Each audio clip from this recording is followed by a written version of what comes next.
그 우리나라는 한마디로 하늘의 나라입니다. 대한민국이란 말은 단군조선의 나라라는 뜻입니다. 왜냐하면 옛날에 우리 단군조선을 저랑 보는 방향이 같아야죠. 이쪽 대륙 쪽이 변한, 가운데가 진안, 이쪽 우리 한반도가 마한이었어요. 단군조선 시대.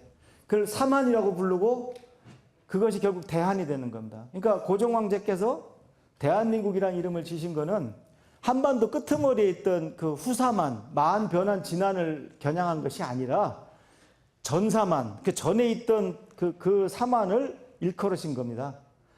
그 당시에는 사만이라는 역사를 다 알고 있었어요. 저런 얘기만 하면 벌써 몇몇 사람은 벌써 펄펄 뛰기 시작합니다. 대한민국이란 나라 이름도 국민들이 모르고 있는 거예요. 나라 이름도 모르고 있는 거예요. 그 다음에 태극기는 세계 유일한 우주론 국기입니다. 이웃나라 일본은 태양이라는 별 하나잖아요. 우리는 맞든 틀리든 우주란 말입니다. 더 신나는 건 뭡니까? 태극기는 5,500년 된 국기입니다. 왜? 태우복희가 만들었으니까. 1000년 된 국기도 없어요. 다른 나라. 우리가 이렇게 훌륭한 조상님들을 뒀기 때문에 이런 문화유산을 가지고 있는 것이죠. 그 다음에 개천절은 우리나라에만 있는 국경일이죠. 세상에 하늘이 열렸다고 노는 민족이 어디 있습니까? 우리가 하늘의 민족이니까 그런 것이죠. 우리 민족의 모든 고유 문화 속에 결국은 하늘과 만나게 되어 있습니다. 그래서 우리 애국가는 또 동해 물이 얼마나 많아요. 그 물이 언제 말라요. 동해 물이 마르고 백두산이 닳을 때까지 하늘이 돌봐준, 하느님이 봐준 나라단 말이죠. 그 다음에 우리나라는 북두칠성 같은 것은 전래 종교가 들어오기 전에 바로 종교의 대상이었습니다. 그래서 어머니들이 정화소 떠놓고 빌 때 옛날에는 원래 북두칠성을 비추어야 정석입니다. 그래서 북쪽을 향해서 빌어야 돼요. 그래서 북두칠성은 우리 민족의 아주 혼이에요. 당연히 칠성부대는 있는 거고, 심지어 그 반사회적인 어떤 그런 조직도 칠성파가 있습니다. 우리나라에만 있을 거예요. 네. 네. 참 기특하긴 해요. 네. 그래도 민족 정신이 좀 있구나. 그런 생각이 듭니다. 그래서 개천사상, 천손사상, 홍익사상은 같은 것이다. 우리가 표현하는 것 중에 하늘이 도왔다. 너 하늘이 무섭지 않냐? 이 말은 종교 용어가 아닙니다. 우리 민족의 그 용어입니다. 한국 사람의 특징이라고 생각하시면 됩니다. 그 다음에 사상과 종교를 혼돈하시면 안 되죠. 그 다음 우리 민족의 선민사상이자 공통정신이고 우리 개국 이념이자 국헌입니다.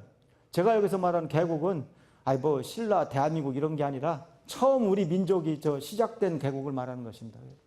그 다음에 사분을된 대한민국의 유일한 희망입니다. 우리가 지금 국교가 있으면 차라리 나은데 국교도 없잖아요. 우리나라 종교는 황금분할되어 있어서 저는 종교가 없으니까 편하게 얘기하겠습니다. 앞으로 몇십 년 내 국교가 나올 것 같지 않아요. 다른 종교가 가만히 있을 리가 없어요. 그러면 우리는 국교에서 찾을 수는 없어요. 그 국혼을 사상에서 찾아야 되는데 선생님들이 보시기에 우리나라 우리 국민의 대표 사상이 뭐겠습니까? 개천 말고는 없습니다. 한번 찾아보세요. 그래서 선민사상 같은 영성문화가 뛰어난 민족이 미래의 세계를 선도한다고 한번 가정해 봅시다. 뭐 50년 뒤든 100년 뒤든. 그러면 결국 서양은 유대민족, 동양은 우리 배달민족이 나설 수밖에 없다는 즐거운 상상을 하게 됩니다. 에이 그럴 리가 없나 하지 마십시오. 50년 뒤 살아보셨습니까? 우리는 적어도 우리 영성문화 같은 것을 반드시 넘겨줘야 합니다. 이 동양은 특히 이 우주가 생활화되어 있는 어떤 특성이 있어요. 아주 좋은 예가 있습니다. 바둑입니다. 우리가 장기가 있으면 서양에 체스가 있어요. 우리 바둑에 해당되는 것이 서양이 없습니다. 바둑이라고 하는 것은 361칸에 가운데 1000원을 빼면 360칸이에요. 그 360이 들어가 있다는 것 자체가 뭡니까? 흙과 백은 음과 양이 부딪히는 것이죠. 왜 우리는 그렇게 우주적이냐? 아리스토텔레스와 테오복희만 비교해봐도 알 수 있어요.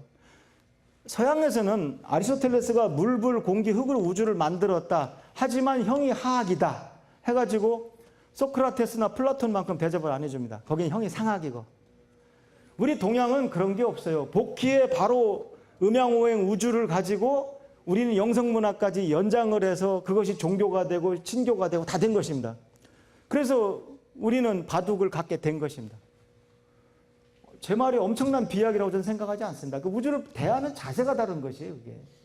그래서 서양에서는 형이 하학이고 우리한테는 특히 우리 민족에게는 천부경, 하도, 낙서 같은 우주론으로 이어진 것입니다. 그래서 이런 즐거운 미래를 우리가 꾸려가지는 못할 망정 그 반도사관에 갇혀가지고 우리 스스로 고려장을 얘기하고 자학하면서 사는 이거 얼마나 어리석은 것입니까?